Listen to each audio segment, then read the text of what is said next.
오늘 이 영상을 보시는 분들 중에 제가 말씀드린 보험 중에 딱 한 가지만 있다면 성공하셨습니다. 이제는 절대로 가입할 수 없는 정말로 좋은 혜택과 강력한 보장을 받고 계신 건데요. 그런데 안타깝게도 이런 사실들을 몰라서 해지해버리는 큰 실수를 하고 계신 분들이 많습니다. 그럼 지금부터 절대로 해지하면 안 되는 보험과 그 핵심 혜택들을 자세하게 설명을 드리겠습니다. 여러분들이 가입한 보험에도 포함되어 있는지 오늘 영상 통해서 확인해 보시고요. 오늘 내용이 도움되신다면 구독과 좋아요도 한 번씩 부탁드립니다. 보험을 여러 개 가입했다고 해도 내 보험에 어떤 보장이 있는지 알지 못하고 100% 활용하기 어려울 때가 많습니다. 만약에 내가 경제적으로 힘들어지면 일단은 고정 지출부터 줄이려고 하죠. 그 중에서 1순위가 불필요한 보험을 정리하겠다는 생각을 가장 먼저 할 겁니다. 이런 이유로 다시는 가입하기 힘든 보험을 그냥 해지하는 안타까운 경우가 생기는데요. 이런 사례를 예방하는 차원에서 오늘 영상을 준비했으니까요. 보험 해지나 또 리모델링을 계획하고 있으시다면 한 번 더 신중하게 확인하고 결정하시기 바랍니다. 해지하면 후회하는 보험 첫 번째는 바로 생명보험사의 1에서 3종 수술비 특약입니다. 수술비 보험이라고 하면 좀 의아해하실 수 있는데요. 곧 출시될 5세대 실손보험의 보장 내용을 보니까 앞으로는 수술비 보험이 정말 중요해질 거란 판단을 했습니다. 먼저 실손보험은 갱신형 구조이기 때문에 보험료는 계속 올라가게 되어 있죠. 그러니까 지금 가입하고 있는 실손을 유지하고 싶어도 보험료 인상률이 너무 부담스럽다는 분들이 점차 많아지고 있습니다. 특히 1세대나 초기 2세대 실손보험은 공제 금액도 적고 또 보장 범위가 넓은 대신에 보험료가 좀 더 가파르게 인상이 되죠. 그리고 후기 2세대부터 4세대 실손보험은 재가입 주기에 맞춰서 실손보험을 강제로 전환을 해야 됩니다. 이게 정말 큰 문제가 될 수 있는 게 바로 비급여 의료비인데요. 새로 출시된 5세대 실손보험의 가장 큰 변화는 이 중증과 비중증으로 나눠서 특히 비중증 의료비의 경우는 자기부담금이 50%로 크게 늘어나게 됩니다. 그리고 병원과 의원급의 경우는요, 입원 1회당 300만 원 보상 한도로 제한하고 연간 의료비도 1000만 원으로 제한을 뒀습니다. 그래서 비중증으로 300만 원의 병원비가 나왔다면 실제 보상은 50%를 공제하고 150만 원밖에 안 되니까 이 자기부담금이 부담스러운 상황이 생길 수밖에 없는 거죠. 여기에 더해서 그동안 실손보험의 주범이라고 지목됐던 도수치료나 체외충격파, 증식치료 같은 이런 근골격계 질환이나 비급여 주사제 등은 더 이상 보장이 되지 않습니다. 과도한 의료 쇼핑이나 또 불필요한 비급여 의료비를 사전에 차단하겠다는 제도 취지는 인정하지만 정말 치료가 필요한 분들에게는 상당하게 불리하게 작용될 겁니다. 그래서 이 비중증 의료비의 경우는 치료비가 상당히 부담스러워질 수 있는데요. 그 공백을 메워주는 보험이 수술비 보험입니다. 그 중에서도 특히 해지하면 절대 안 되는 보험이 생명보험사의 1에서 3종 수술비 특약입니다. 2007년까지 생명보험사만 판매가 됐었고요. 이 수술비를 해지하면 안 되는 결정적인 이유는 지금 수술비에서 보장이 안 되는 이 치조골 이식 수술까지도 보상하기 때문인데요. 치과에서 임플란트 하실 때 잇몸뼈가 약해지면 뼈 이식을 한 이후에 식립하게 되는데요. 치과 치료 대부분이 실비보험에서 면책되는 경우가 많기 때문에 과거 1에서 3종 수술비에서는 이 치조골 이식 수술을 수술로 인정해서 1에서 3종 수술비 중 2종으로 보장받을 수가 있습니다. 만약에 2종 수술비 보장금이 100만 원이라면 치조골 이식 수술 1회당 100만 원을 보장받을 수가 있는 거죠. 그리고 백내장 수술의 경우도 현재 판매되는 1에서 5종 수술비의 경우는 1종으로 대부분 20만 원 정도 수준으로 보장이 되지만 1에서 3종에서는 2종으로 보장하고 있습니다. 그리고 임신 출산 관련 제왕절개 수술 시에도 보장받을 수 있으니까 이 수술비 특약은 절대로 해지하면 안 되는 특약입니다. 두 번째는 한동안 보험업계를 뒤흔들었던 바로 그 특약, 상해질병치료비, 일명 상질치라고 불리는 특약입니다. 이름조차 처음 들어보시는 분들도 있으시죠? 네, 처음 출시됐을 때 제2의 실손보험이라는 타이틀이 붙을 정도로 엄청난 관심을 받았습니다. 저와 저희 가족도 가입한 보험 특약 중에 하나인데요. 이 보험은 신기하게도 연간 급여 의료비 사용 금액에 따라서 정해진 보험금을 지급합니다. 예를 들어 50만 원의 의료비를 사용했다면 50만 원 지급, 또 100만 원을 사용했다면 100만 원 지급, 또 500을 사용했다면 500, 또 1000만 원을 사용했다면 1000만 원을 지급하는 이런 구조로 되어 있습니다. 이 실손보험에서는 가입 시기에 따라서 좀 다를 수 있겠지만 이 선천성 뇌질환이나 요실금, 비만, 그리고 임신, 출산, 난임, 또 우울증, 불면증 등을 보장하지 않는 경우가 많은데요. 이 상질치 보험에서는 급여 항목 의료비라고 한다면 실손보험에서 면책되는 질환 역시도 보상하고 있습니다. 그리고 대부분이 모르는 핵심 혜택, 이 부분은 좀 집중해서 봐주셔야 될 것 같습니다. 바로 한약 처약도 급여로 인정되는 경우가 있다는 겁니다. 비염이나 생리통, 디스크와 같은 척추 질환, 그리고 뇌혈관 후유증, 소화불량 등 이 특정 6개 질환에 한해서는 한약 조제만 해도 급여 항목으로 인정받아서 실비보험의 청구는 물론이고 이 상질치 보험의 청구가 가능하다는 내용인데요. 그리고 한의원에서 많이 받으시는 교정치료 중에 하나인 추나요법 있죠. 이 치료 역시도 연간 20회 안에서 급여 항목을 적용을 받으니까 이 실비보험과 상질치보험의 중복에서 청구가 가능한 점이 이 상질치보험의 포인트입니다. 또한 만 65세 이상의 어르신 분들이 임플란트나 틀니로 치료받은 경우 급여 항목 의료비로 포함이 되는데요.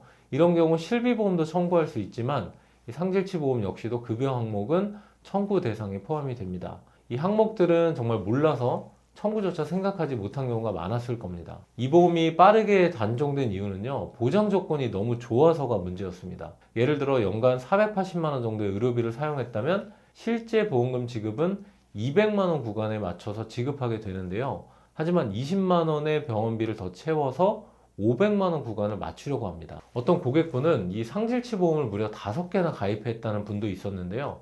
사람들이 이렇게 일부러 의료비 구간을 맞추기 위해서 불필요한 의료 쇼핑을 하면서 보험금이 폭발적으로 증가했고 건보공단 재정에 악영향을 끼친다고 판단한 건지 결국 금융감독원에서 판매 중단 지시가 내려졌습니다. 2024년 11월부로 모든 보험사에서 완전 단종되어서 이 보험은 이제 가입하고 싶어도 가입할 수가 없습니다. 이미 가입하신 분들이 있다면 반드시 유지하길 바라고요.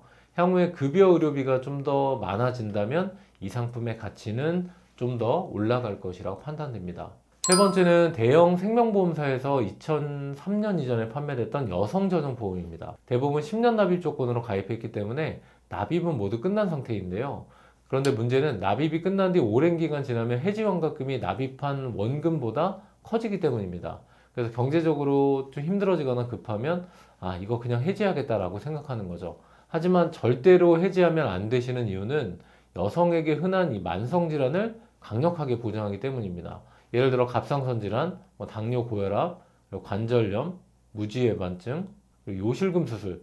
특히 요실금 수술은 1, 2세대 실손에서도 보장이 제외되죠. 이 옛날 여성보험에서는요, 수술비를 크게 보장을 해줍니다. 또 40대, 50대, 60대 여성에게 빈도가 높은 무지외반증 수술이나 손가락 변형의 경우 약관 내용 중에 사지후천 변형이라는 내용에서 보장이 되는데요. 단순히 보험금이 나오는 게 아니라 여성에게 꼭 필요한 질환 중심 특약이 촘촘하게 구성된 보험이기 때문에 해지하기에는 정말 아까운 보험입니다. 네 번째는 일반상해 의료비 특약입니다. 이건 2009년 7월까지만 가입할 수 있었는데요.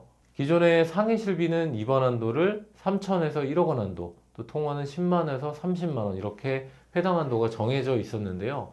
그런데 일반 상해 의료비는 완전히 구조가 다릅니다. 보험 광고는 심의 기준을 준수하였으며 유효기간은 심의일로부터 1년입니다. 입원이나 통원을 구분하지 않고 연간 보상 한도만큼 보상이 되는데요. 즉 우연한 사고로 다쳐서 MRI를 통원으로 찍게 돼서 100만 원이 나오더라도 단 5천 원만 공제하고 나머지 금액 전부 보장되기 때문에 어떤 실비보험과도 비교할 수가 없습니다. 이 특약의 보상 가치는 매우 높다고 생각되는데요. 여러분 실손보험에서 임플란트 보상한다는 거 들어보셨나요? 만약 우연한 사고로 넘어지거나 자전거나 자동차 사고 등으로 치아가 깨졌다면 임플란트를 해야 되는 경우가 많죠. 상해 의료비 특약에서는요, 이 치과에서의 비급여 치료도 보장하고 있습니다. 즉 임플란트 비용이라도 사고로 인한 경우 보상이 된다는 거고요. 아울러 실손보험에서 면책되는 허리보호대나 목발 등 이런 치료 보조기구 역시도 포함이 된다는 부분입니다. 또 상해로 인한 경우는 한의원 비급여 치료도 포함이 되는데요. 현재 실손은 한의원은 거의 급여 항목 의료비만 보장하는 데 반해서 이 특약은 첩약이나 약침 등 비급여 의료비까지 포함해서 보상하기 때문에 보상 가치가 매우 높습니다. 그리고 지금 실손보험과의 결정적 차이는 자동차 보험, 산재보험에서 의료비를 100% 처리해도 일반 상해 의료비는 그 비용의 50%를 또다시 돌려준다는 거죠. 예를 들면 교통사고로 1,000만 원의 병원비가 나오고 자동차 보험으로 100% 처리해서 내가 병원에 낸 돈이 한 푼도 없더라도 일반 상해 의료비 특약에서는 500만 원을 추가적으로 지급해 주는 겁니다. 이 실손보험의 원칙이 실제 손해본 비용만을 보상한다는 기본 원칙을 무시한 유일한 실손보험이고요. 이건 지금의 실손에서는 절대 불가능한 구조로 이러한 중복 보상의 구조이기 때문에 상해 의료비 특약도 판매가 빠르게 중단된 상품 중 하나입니다. 1세대 실손보험을 가입한 분들 중에 이 특약이 있다면 절대로 해지하시면 안 되겠죠. 또 실손 전환의 경우라도 이 상해 의료비 특약을 제외한 질병 실손만 전환해주는 보험사도 있으니까 반드시 전환 전에 확인해 보시기 바랍니다. 다섯 번째는 2007년 4월 이전에 가입한 옛날 암보험입니다. 보험은 옛날 보험이 좋다라는 말이 있죠. 이 말은 암보험에 적용되는 말인데요. 현재는 갑상선암이 유사암으로 분류돼서 일반암의 20%만 가입할 수 있는데요. 예를 들어 일반암 진단비를 5천만 원 가입했다면 갑상선암 1,000만 원까지. 하지만 옛날 암보험은 다릅니다. 갑상선암도 일반암과 동일하게 100% 보상을 했고요. 즉 5천만 원 암 진단비 특약을 가입했다면 갑상선암도 5천만 원까지 보장을 합니다. 또 2007년 4월부터 2011년 4월 이전에 가입한 암보험의 경우도요. 처음 발생된 원발암 기준으로 보상한다는 규정이 약관상 존재하지 않았습니다. 따라서 갑상선암과 같은 유사암이 림프절로 전이된 암으로 진단된 경우 보험사로부터 설명듣지 못했다는 입증 자료에 따라서 처음 발생된 유사암이 아닌 전이된 일반암으로 보험 청구를 해볼 수가 있습니다.